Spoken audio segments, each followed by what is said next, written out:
We've, of course, looking back at the hikoi arriving in Wellington yesterday, and lots of people very passionate about Te Tiriti and with a certain view on things. But I suppose going back to 1840 and discussing what things were like. Not just in 1840, but back even further, 200 years ago today. Reverend Dr. Falloon joining me on the program. Malcolm, kia ora.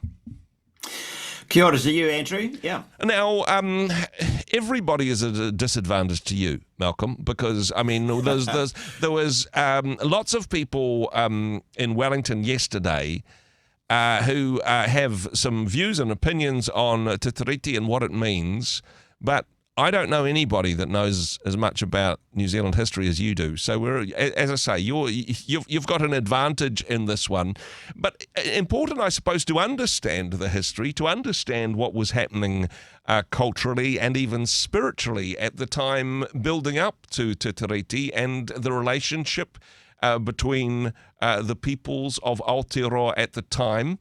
That's an important whakapapa, I suppose, for the conversations we're having today. It is very important because Māori were a spiritual people, and so the spiritual principles behind the treaty were paramount considerations, so to speak. Yep. And it was really in the embracing of the gospel that opened up the way for a treaty to be signed in the first place. And so discussions, it's difficult for atheist historians, ones who adopt an atheistic methodology like Marxism, because religion can never be of first importance. There's always something that's consequent on other forces, and so they never really take account of religion in the events of history. But I think it's important in this case. And yet 200 years ago, religion was very important to all of the peoples, both not just the missionaries, but it was an important part of what was happening in the colonial government representatives as it became, but also for local Māori, not all of them Christian, of course, but an increasing number.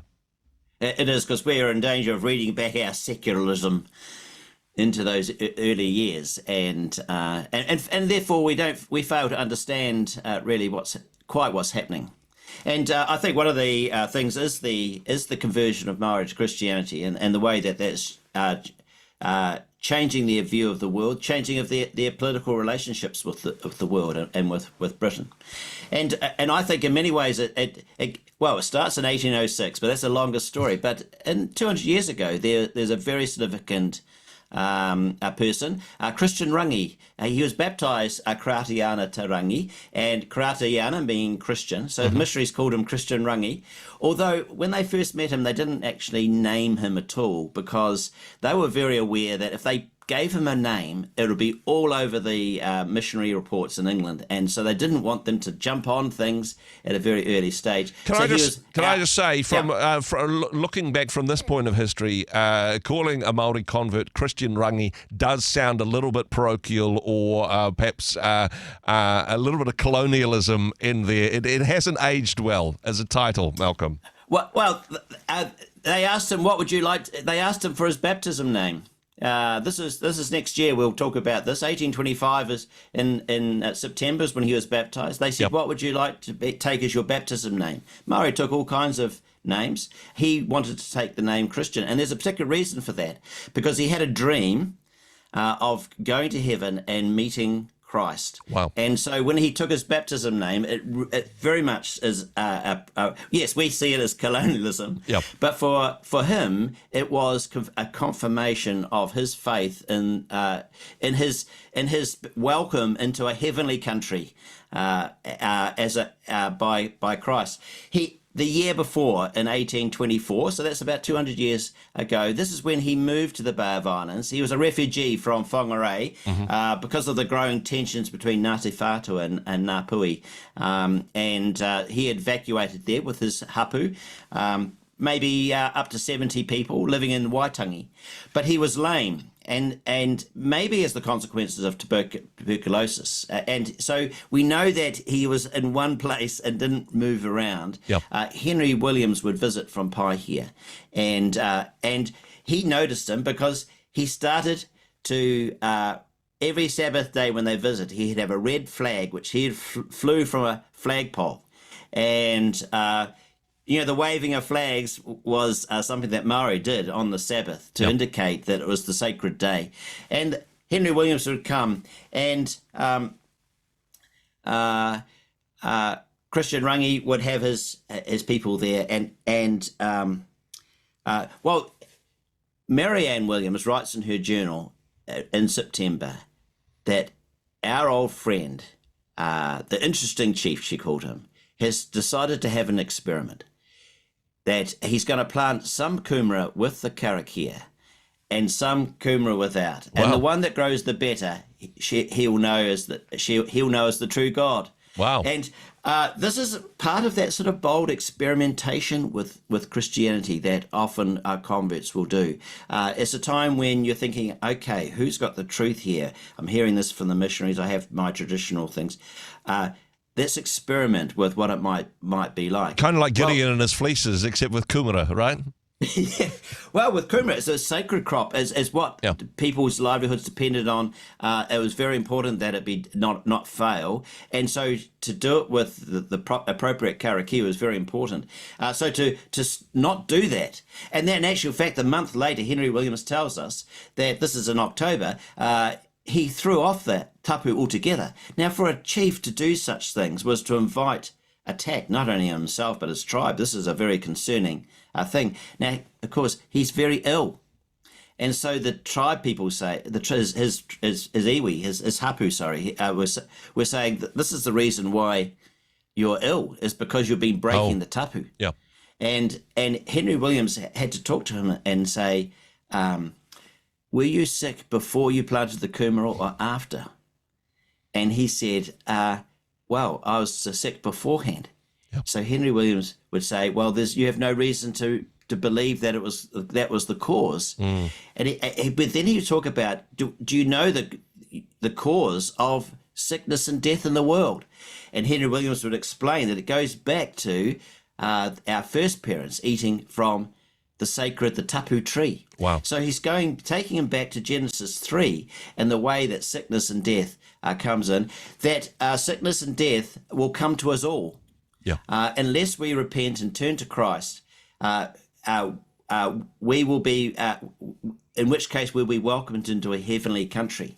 And it's this notion of going somewhere after death. This is a very a reality for Māori, because they had the Rianga where they went to, and that was a vivid place in the dream world of Māori. Yeah.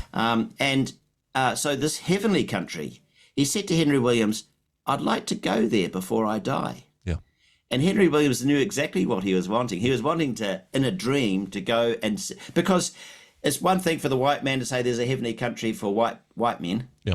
What about Māori? Is this the God of the Māori? Or does the Māori have to follow their gods? And this idea that the Yahweh, the Jehovah God, and his son Ihu Karaiti, that this is the God for all people, for Māori as well as white men. This is a major discussion amongst Māori in these times. And of course, as you mentioned, he did have a dream. He did have a vision where he ascended to heaven. He met Christ, hence his chosen name at the baptism.